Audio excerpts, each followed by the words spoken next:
नमस्कार दोस्तों, जय श्री कृष्णा। ऐसा नहीं है आज जब दिखाई दे रहा है सब तरफ। मैंने अपनी एनालिटिकल प्रेडिक्शन 2024 के जनवरी माह में ही कर दी थी। आप इसको ट्विटर पे जाकर देख सकते हैं कि अब आगे योगी आदित्यनाथ जी के लिए टाइम अनुकूल नहीं होगा, उनको निरंतर चुनौतियां मिलेंगी। आप अगर ध्यान से प्रधानमंत्री नरेंद्र मोदी जी की या योगी आदित्यनाथ की या इसी तरह के जो मेरी दृष्टि में महापुरुष हैं, इनकी कुंडलियों का विश्लेषण करेंगे तब पाएंगे कि जब जन्म कुंडली के ग्रह आपको चुनौती देते हैं ना, तब अगर आप इनको रिपल वापस चुनौती देना शुरू करते हो तो आपकी कुंडली में राजयोग हो या ना हो, यह ग्रह प्रतिकूल अवस्था में भी आपको राजयोग देना शुरू कर देते हैं। इसी बात को, इसी कंसेप्ट को आधार बनाकर और आपको यह समझाने के लिए कि किस तरह से नेगेटिव टाइम को हैंडल करना चाहिए, किस तरह से दशाओं को हैंडल करना चाहिए, इसके लिए एक विस्तृत वीडियो भी है जो आप जाकर देख सकते हैं। किस तरह से अगर विपरीत ग्रहों की दशाओं को अगर आप समझदारी पूर्वक, तपपूर्वक, संघर्ष पूर्वक, नीति नियम के आधार पर निर्णय लेते हुए निकालो तो आगे आने वाले बुरे प्लैनेट की, यानी कि आपकी कुंडली के अंदर जो अच्छे फल देने वाला नहीं है, वो प्लैनेट भी आपको राजयोग दे सकता है। इसी बात को डिटेल में समझने के लिए एक छोटा सा सार गर्भित वीडियो आपके सामने प्रस्तुत है। आशा करता हूं आपको यह विश्लेषण और यह विश्लेषण का तरीका अवश्य पसंद आएगा।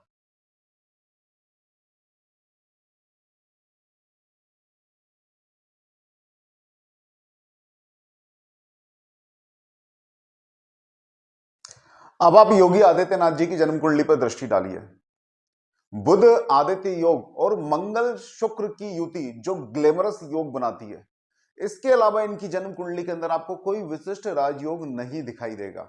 एक ही नजर अगर ध्यान से इनकी कुंडली पर डालें तो स्पष्ट रूप से नजर आता है कि इनकी कुंडली में साथ और संघर्ष का स्वामी, साथ अर्थात साथी अर्थात सप्तम भाव, संघर्ष यानी कि छठा भाव, इन दोनों का स्वामी शनि ग्रह और धन और लाभ का स्वामी जो कि बुध है, ये दोनों ग्रह सूर्य के साथ अस्त होकर दसम भाव में स्थित हैं।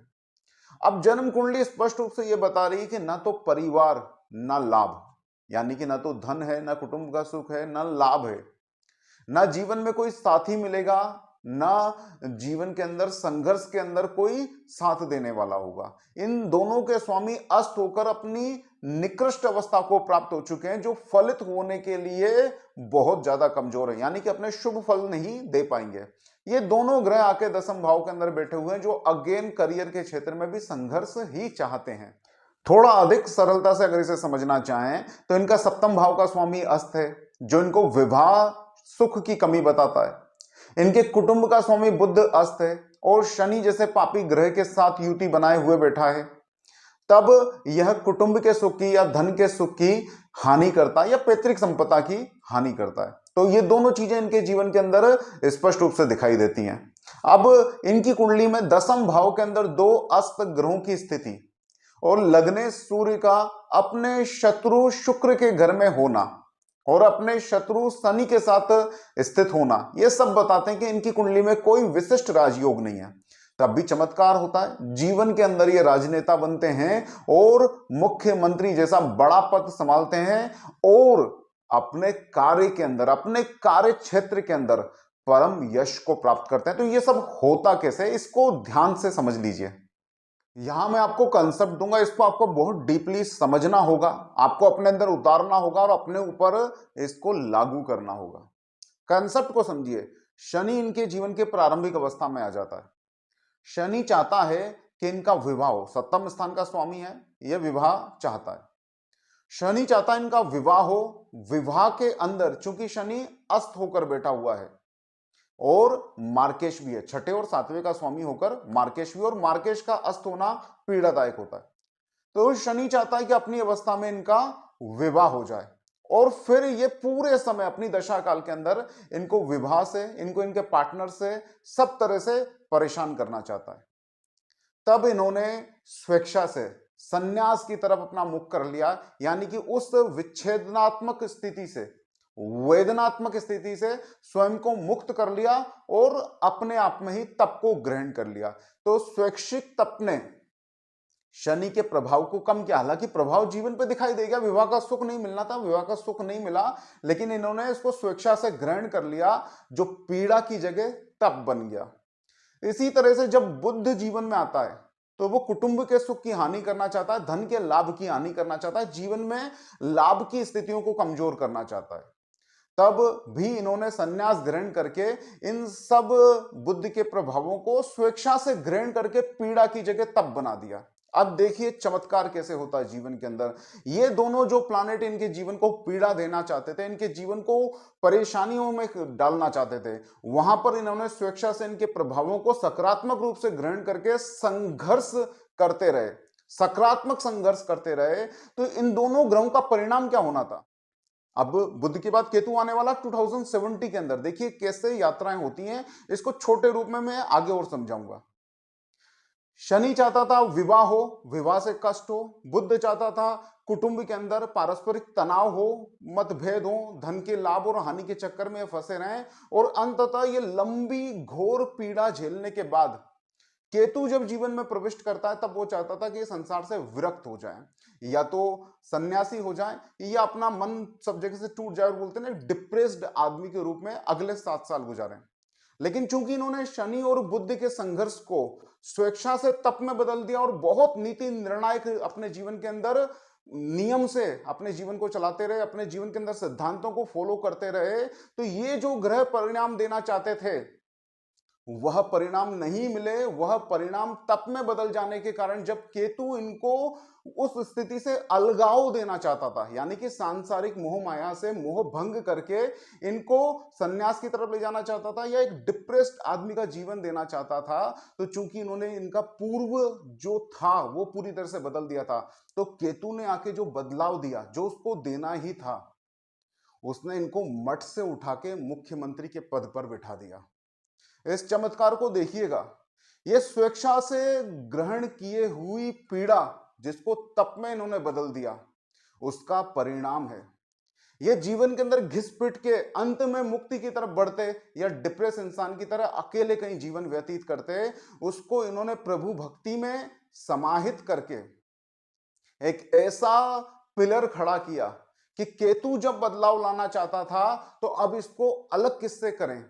केतु के परिणाम में अब योगी आदित्यनाथ जी को केतु अलग किससे करेगा? वो अलग करेगा इनको इनके आध्यात्मिक जीवन से। हालांकि इंटरनली आध्यात्मिक ही हैं, लेकिन जो एक परिवेश था मठ के मठाधीश के रूप में, वहां से उठाकर केतु ने अल्टीमेट इनके जीवन के अंदर बदलाव दिया, वह था मुख्यमंत्री का पद।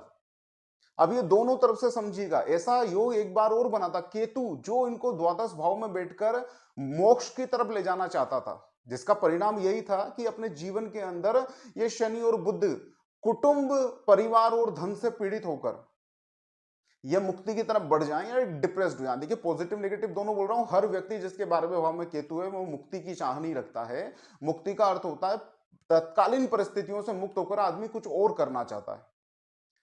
तो शनि और बुध जो इनको सांसारिक दुख और पीड़ा के अंदर उलझाकर अंत में मुक्ति की तरफ अग्रसर करना चाहते थे, तो उन्होंने मुक्ति मार्ग को प्रथम ही ग्रहण करके केतु के परिणाम ही पूरी तरह से बदल दिए। जब केतु इनको डिप्रेशन में ले जाकर अलगाव की स्थिति में ले जाकर एक तरफ डालना चाहता था या मोक्ष मार्ग की तरफ उन्मुख करना चाहता था, तब ये शनि और बुध के अंदर किए हुए सही कार्यों की वजह से केतु का अल्टीमेट नेगेटिव परिणाम भी इनके जीवन के अंदर मुख्यमंत्री पद के लिए उभर कर सामने आया।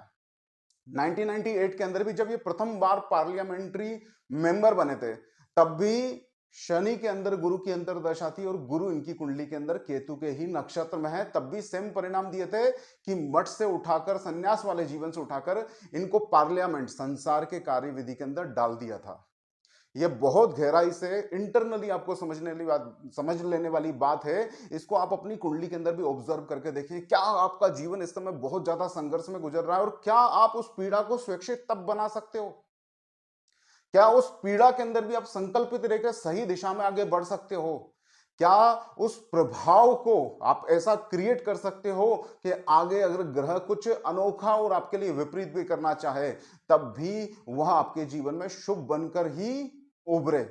या ऐसी कंडीशन निर्मित कर देना चाहते हो, इतनी क्षमता, इतनी ताकत, इतना बल, मनोबल, आत्मविश्वास रखते हो कि ग्रहों के प्रभाव को निरंतर चुनौती दे सको, तब जाकर आपको नकारात्मक से नकारात्मक ग्रह भी शुभ से शुभ परिणाम देने के लिए बाध्य हो जाएगा।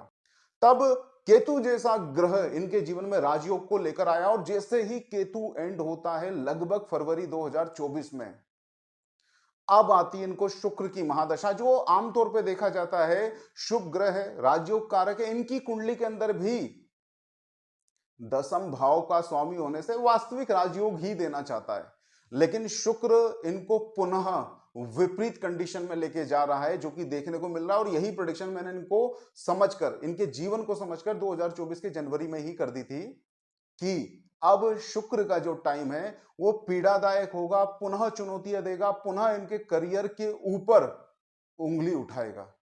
इसके और डीप सिद्धांत हैं जो मैं आपको अभी नहीं बताऊंगा, धीरे धीरे सब्सक्राइबर थोड़े बढ़ने लगे। आपको अगर पसंद आता है वीडियो तो प्लीज इस चैनल को सब्सक्राइब कीजिए।